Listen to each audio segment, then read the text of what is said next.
To many of us, tennis looks calm and clean on TV with players shaking hands, polite crowds, and a quiet clap between points. But under that surface, some stories are messy, painful, and sometimes dangerous. In this video, we're discussing the 10 different dark moments, each with its background, what happened, and why it mattered. These stories show that tennis doesn't always stay nice and tidy. It can break people, shock communities, and even shake politics. So, let's start. Moment 1. Jennifer Capriati overdose scandal. In 1994, teenage tennis sensation Jennifer Capriati was found unconscious in a hotel room, having overdosed on drugs. This wasn't just another celebrity scandal. Instead, it was an 18-year-old girl whose childhood had been snatched by tennis fame. Capriati turned professional at 13, earning millions and winning Olympic gold before she could legally drive a car. But the pressure was challenging for her, and she started skipping tournaments, getting arrested for shoplifting, and going into depression. The overdose was her rock bottom. Pictures of her unconscious body leaked to the media, showing the world what happens when we push children too hard. Her parents had turned their daughter into a money-making machine, and she nearly died because of it. The tennis establishment tried to cover it up, calling it an accident, but everyone knew the truth. Capriati had attempted suicide because the sport she once loved had become her prison. She disappeared from tennis for 3 years. When she returned, she was different with more harder and more guarded approach. She won 3 Grand Slams, but the innocent girl who once smiled on every magazine cover was gone forever. The overdose had killed that version of Jennifer Capriati, leaving behind a survivor who had seen the darkest side of professional sports. Her story remains a warning about what happens when we sacrifice childhood for trophies. Now you've seen an interesting chapter of tennis's darkest history, but we're not done yet. Tell me in the comments which moment surprised you the most. Don't forget to like, subscribe, and turn on the bell so you don't miss the next video. Moment 2. David Nalbandian's kick that ended everything. It was Queen's Club in 2012, the final against Marin Cilic. David Nalbandian was losing badly and frustrated beyond words. In a moment of pure rage, he kicked an advertising board next to the line judge's chair. The board scattered, sending sharp pieces flying directly into the judge's leg, causing a deep, bloody gash. The line judge screamed in pain as blood poured from his shin. Nalbandian looked shocked, as if he couldn't believe what he'd done. The crowd fell silent, watching a man's career end in the most horrific way possible. Officials rushed to help the injured judge, while Nalbandian was immediately defaulted from the match, but the damage went far beyond losing one tournament. The images of the judge went viral worldwide, making Nalbandian the face of tennis violence. What made this incident truly dark was that Nalbandian was known as one of the nicest guys on tour. He'd never been involved in any major controversies. But in one moment of anger, he nearly ended someone's career and destroyed his own reputation forever. The injured line judge needed multiple stitches and was very shocked by the incident. Nalbandian was fined heavily and faced potential assault charges. More importantly, sponsors abandoned him, tournaments stopped inviting him, and his career effectively ended. That kick lasted maybe 2 seconds, but its consequences lasted a lifetime. Moment 3. Maria Sharapova doping deception. The 7th of March 2016, Maria Sharapova, the highest paid female athlete, walked to a podium in Los Angeles to confess she'd been caught doping. For over 10 years, she'd been taking meldonium, a performance-enhancing drug that was banned in 2016. But this wasn't just about one positive test. This was about years of systematic cheating while she collected millions in prize money and endorsements. Every match she won, every title she celebrated, every opponent she defeated, it was all potentially spoiled by illegal substances. The tennis world felt betrayed. Fans who'd bought her merchandise, cheered her victories, and believed in her success suddenly realized they'd been watching a fraud. Her rivals who'd lost to her started questioning whether they'd ever had a fair chance. Sharapova's excuse was pathetic and annoying. She claimed she didn't know the drug had been banned, but athletes receive multiple notifications about banned substances. Either she was negligent or deliberately cheating. The worst part was her attitude. Instead of showing genuine embarrassment, she seemed angry about being caught. She hired lawyers, launched a PR campaign, and tried to paint herself as a victim. Her 15-month ban was a joke compared to the decade of deception. When she returned, other players refused to shake her hand. Tournaments struggled with whether to invite her. The woman who once graced magazine covers was now tennis's most hated figure. Her own greed and dishonesty permanently destroyed her legacy. Moment 4. Juan Martín del Potro wrist injury. After that, there is another dark moment in tennis, which happened in Hamburg in 2014. Juan Martín del Potro felt something pop in his left wrist during a routine backhand. That little sound was the beginning of the most heartbreaking story in modern tennis. What followed were 7 years of surgical nightmares. First surgery, second surgery, third surgery, and each one promising to fix the problem, each one making it worse. Del Potro would return to the court full of hope, only to feel that devastating pain shoot through his wrist again.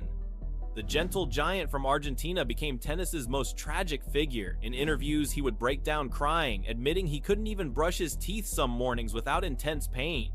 He tried experimental treatments, flew to specialists around the world, and considered ending his career just to live a normal life.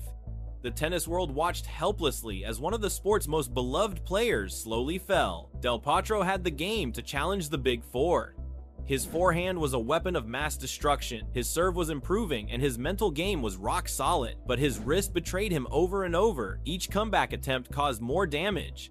The surgeries weren't healing him, and they were destroying what was left of his playing ability. When he finally retired in 2022, Del Potro revealed the devastating truth. He said that he could barely walk normally, the pain had spread throughout his body, and he questioned whether tennis had been worth the permanent damage it caused. His story is a reminder that sometimes the body simply gives up. Then comes another darkest moment in tennis history, including Marcos Baghdatis.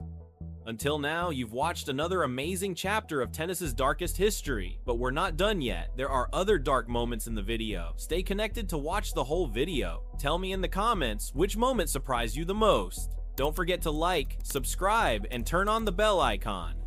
Moment 5. Marcos Baghdatis Racket Massacre.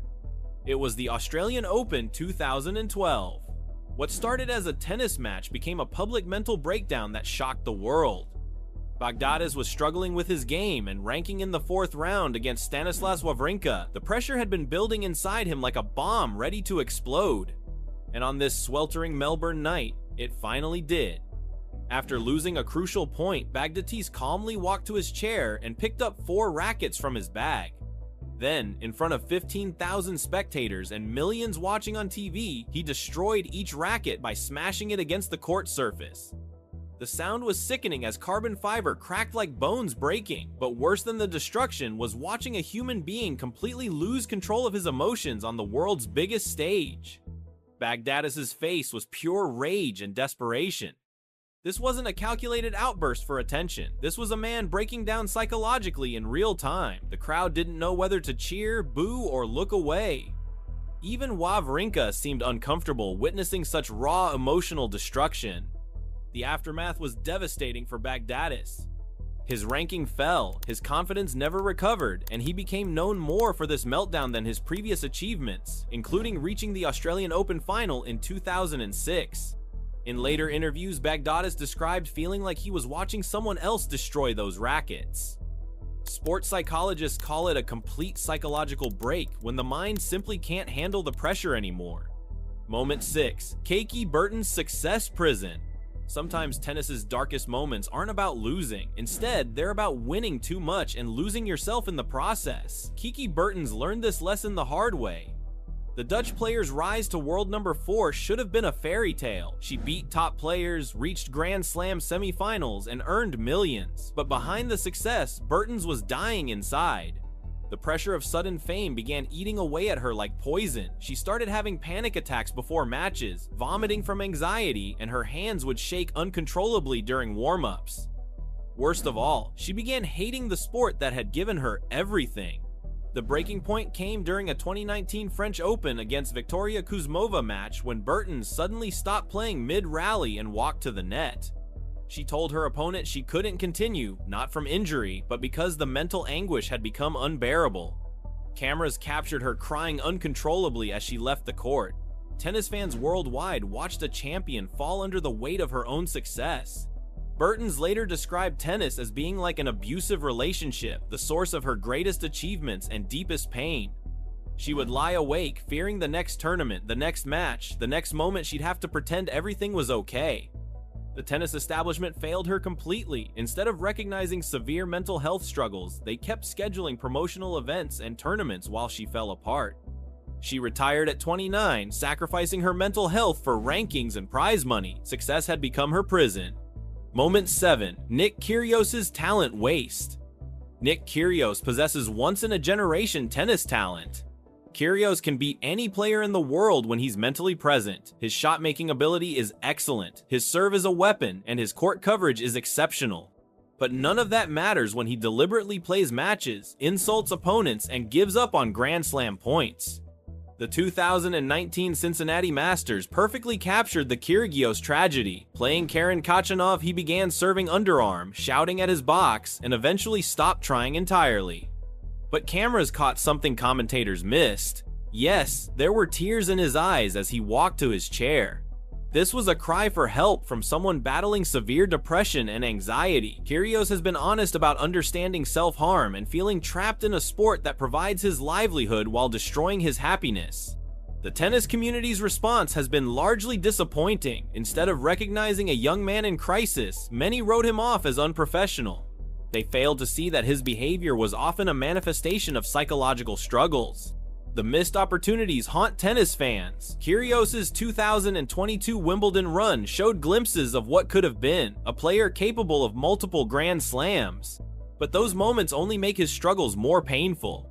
Perhaps most disturbing is his admission that he often doesn't want to win. Imagine being blessed with exceptional talent but cursed with a mind that makes victory meaningless.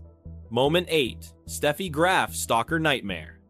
Monica Seles was dominating women's tennis in 1993, threatening to end Steffi Graf's reign as number 1.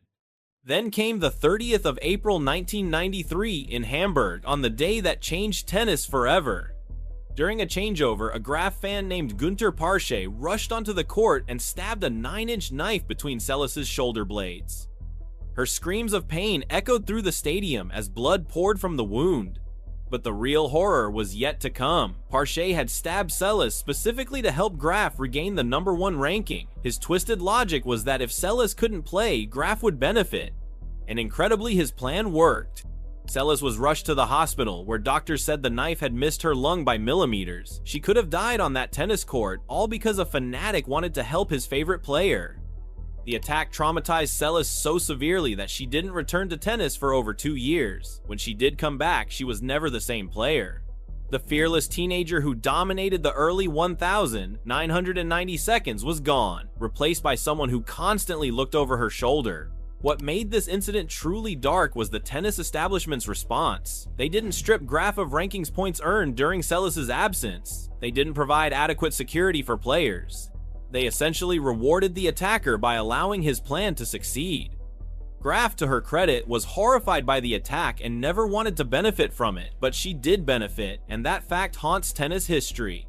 Seles lost the best years of her career to a madman's blade. Moment 9. Andrea Jaeger's burnout. Andrea Jaeger was 14 when she turned professional. By 16, she was ranked number 2 inches the world and was reaching Grand Slam finals.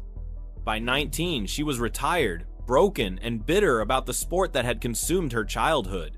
Jaeger's story is tennis's darkest cautionary tale about pushing children too hard. Her father managed her career with military precision, turning tennis practice into boot camp torture. She wasn't allowed to have friends, attend school normally, or experience teenage life. The breaking point came during a 1983 practice session when Jaeger's shoulder gave out completely. Years of overuse and intensive training had destroyed the joint. She needed immediate surgery and months of rehabilitation. But the physical injury was nothing compared to the psychological damage. Jaeger later revealed that she had been miserable for years, playing tennis not because she loved it, but because she was afraid to disappoint the adults who controlled her life. When she retired at 19, Jaeger didn't just leave tennis, she fled from it. She moved to a remote Colorado ranch, avoided all tennis-related activities, and refused to speak about her playing career for years. The most disturbing part of her story is how the tennis world celebrated her success while ignoring the obvious signs that she was being destroyed by it. Adults made millions from her talent while she paid with her childhood, health, and happiness.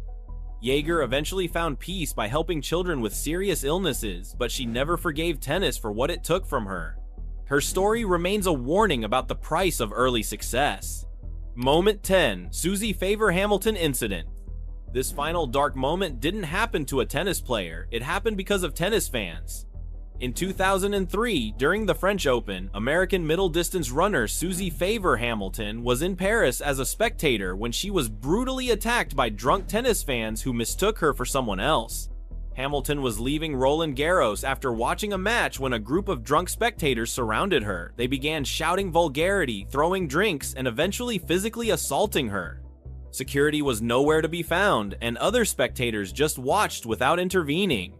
The attack was captured on amateur video, showing Hamilton being punched, kicked, and having beer bottles thrown at her head.